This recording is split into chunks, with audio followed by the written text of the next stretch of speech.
gentileza, João. Nós vamos ler o capítulo 8, versículo 3, 9 e 15. Amém? Livro do profeta Ezequiel, capítulo 8, versículo 3, 9 e 15. Versículo 3 tem como título As abominações no santuário. Versículo 3 diz assim: E estendeu a forma de uma mão e me tomou pelos cabelos da minha cabeça, e o Espírito me levantou entre a terra e o céu, e me trouxe a Jerusalém em visões de Deus, até a entrada da porta do pátio de dentro, que olha para o norte, onde estava colocada a imagem dos ciúmes, que provoca o ciúme de Deus. Versículo 9. Obrigado, Deus te abençoe. Então me disse: entra e vê as malignas abominações que eles fazem aqui. Versículo 15. E disse: viste, filho do homem, verás ainda abominações maiores do que estas. Eu vou repetir o 9 e o 15. Versículo 9. Então me disse: entra e vê as malignas abominações que eles fazem aqui. Versículo 15, capítulo 8 de Ezequiel. E disse-me: viste, filho do homem, verás ainda abominações maiores do que estas. A igreja pode dizer assim. Se fôssemos dar um tema para a mensagem, o tema da mensagem seria as 7 verdades sobre a mão de Deus. Só que antes de entrar nessas 7 verdades sobre a mão de Deus, nós vamos destrinchar um pouco esse capítulo 8 de Ezequiel, aonde Deus, ele leva em visões de Deus o profeta ao santuário. E ali o profeta, ele começa a contemplar 4 abominações que estavam acontecendo dentro do santuário. A primeira abominação era a imagem do ciúme, que provoca ciúme. A Bíblia vai dizer, no livro de 2 Reis, capítulo 21, versículo 7, que o rei Manassés havia colocado uma imagem de Azera, ou Azerá, uma deusa cananita, dentro da casa do Senhor. Mas quando chegou a vez do rei Josias reinar, ele mandou retirá-la para ser queimada. Este acontecimento está em 2 Reis, capítulo 23, versículo 6.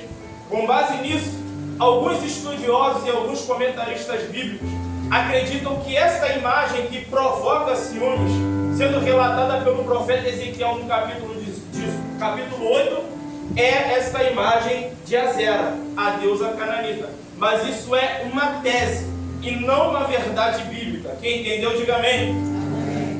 Agora, saindo do literal e entrando um pouco no simbólico, quando a Bíblia diz a imagem do ciúme que provoca ciúmes, nós abrimos 2 linhas de pensamento. Tem o ciúme que surge de um ser humano para com outro, e tem o ciúme de Deus para conosco. Pois o livro de Tiago vai dizer: o Espírito que habita em vós tem ciúmes. Na primeira linha de pensamento, nós vamos em Gênesis capítulo 4, quando a Bíblia vai dizer que Caim, ele oferece a Deus o fruto da terra, um holocausto. E a Bíblia vai dizer que Abel pega das primícias das ovelhas e oferece a Deus. A Bíblia vai relatar que Deus se agrada mais do sacrifício de Abel do que o de Caim. Logo, Caim tem o seu coração tomado pelo ciúme, ao ponto de, no decorrer do texto, matar o seu próprio irmão. Ainda na primeira linha de pensamento, em Gênesis capítulo 37, versículo 4, a Bíblia vai relatar que os irmãos de José, que não eram poucos, eles não conseguiam conversar, eles não conseguiam falar com ele pacificamente, porque o coração dos irmãos de José já estavam tomados pelo ciúme. Até porque o pai de José havia dado uma túnica uma túnica de várias cores que atiçou mais ainda o ciúme de seus irmãos. E aqui eu quero abrir um parênteses. Tem pessoas que não vão conseguir conviver com você. Tem pessoas que não vão conseguir conversar com você. Tem pessoas que vão ter muita dificuldade de te tratar bem, de falar com você pacificamente. Por quê, meu pai? Porque dentre muitos, Deus olhou para você e decidiu entregar a túnica na tua mão. Meu Deus é forte. Tem alguém olhando e dizendo: eu não entendo por que a túnica foi para a mão dela e não para a minha. Tem alguém te olhando e dizendo: eu não entendo por que a túnica foi para a mão dele e não para a minha. Tem pessoas que não vão conseguir conviver com você. Tem pessoas que não vão conseguir falar, conversar com você. Por quê? Só por causa da forma que você é tratado onde você chega. Só por causa da maneira que você é tratado onde você chega. Por quê? Porque aonde você chega, Jesus chega contigo. Glória a Deus, aleluia. E ainda nessa primeira linha de pensamento, 1 Samuel capítulo 18, versículo 7 e 8, estava tudo bem entre Saul e Davi, até o momento em que Davi mata o gigante, até o momento em que as mulheres começam a entoar o cântico. E que cântico é esse, irmão Cleiton? Saul matou milhares, porém, entretanto, Davi matou os seus dezenas de milhares. O coração de Saul logo é tomado pelo ciúme, ao ponto de tentar matar Davi.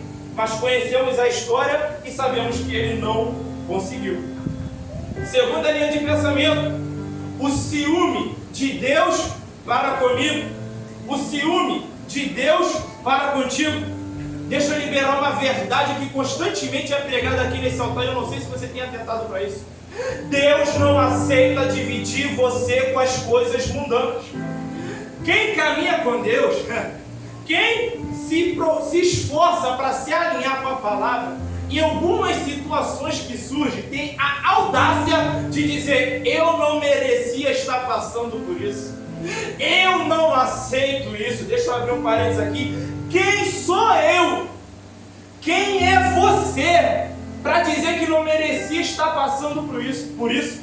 Para dizer para Deus que não aceita isso? Eu já preguei isso aqui uma vez. A única coisa que nós temos total direito de levantar a nossa voz, bater o pé e dizer eu não aceito, é o pecado em nossas vidas. Fora isso, Deus é soberano, conhece a minha e a tua estrutura, e Ele não vai dar a mim e a você mais do que podemos suportar. Glória a Deus. Então, com base nisso, Deus não aceita dividir você com cigarro. Deus não aceita dividir você com a bebedice. Deus não aceita dividir você com a prostituição. Deus não aceita dividir você com piadas imorais. Deus não aceita dividir você com a contenda, com a fofoca, com disse-me-disse. Deus não aceita dividir você com aquilo que não tem nada a ver, com aquilo que é legal, com aquilo que é maneiro. Põe uma coisa na sua mente nessa noite: Deus te escolheu e te chamou para ser diferente. Então para de tentar ser igual, em nome de Deus. Aleluia. Eu mandar calar aí, Glória a Deus, aleluia. a segunda abominação. Deixa eu beber minha água aqui. Eu vou correr hoje com o negócio na garganta, que é só sangue. Aleluia, Jesus. Eita! A segunda abominação que Deus mostra em Ezequiel: culto aos animais. A Bíblia vai dizer que Deus leva o profeta Ezequiel em visão nas câmeras secretas, que de forma simbólica, trazendo para os dias de hoje, vai simbolizar o meu e o teu quarto. E a Bíblia vai dizer, se não me falha a memória, eu posso estar equivocado, que aproximadamente 70 anciões estão prontos a acender incenso a imagens que estão nas paredes, imagens de répteis. Repita comigo: répteis. Segundo os estudiosos, muitos dos répteis, eles rastejam. Com base nisso, por causa disso, alguns comentaristas bíblicos acreditam que esses répteis de Ezequiel capítulo 8 estão ligados a divindades da religião egípcia da época. Mas isso é uma tese, não uma verdade bíblica. O que você quer falar, irmão Cleiton, sobre essa segunda abominação? O que me chama a atenção nessa segunda abominação é que Deus leva o profeta o que está acontecendo nas câmeras secretas. Deus leva o profeta a olhar aquilo que as pessoas acham que não está, que Deus não está olhando. Deus leva o profeta a ver aquilo que as pessoas acham que ele não está vendo. Eu quero dizer algo para você. Deus, ele está contemplando você dentro da sua câmara secreta. Deus está contemplando você dentro do seu quarto. E se quando você liga a TV você vê algo que edifica, Deus está vendo. Mas se quando você liga a TV você vê algo que não edifica, Deus também está vendo. Se quando você pega o celular você usa para algo que edifica, Deus está vendo. Mas se quando você pega o celular e usa para algo que não edifica, Deus também está vendo. Quando você está na rodinha, quando você está na famosa panela, se as conversas que estão fluindo ali é algo que edifica, Deus está vendo. Mas se as conversas e as piadas, as brincadeiras que estão surgindo ali é algo que não edifica, Deus também está vendo. Olha para quem está do teu lado, diz para ele esperar com muito carinho e respeito. Deus está vendo. Aleluia.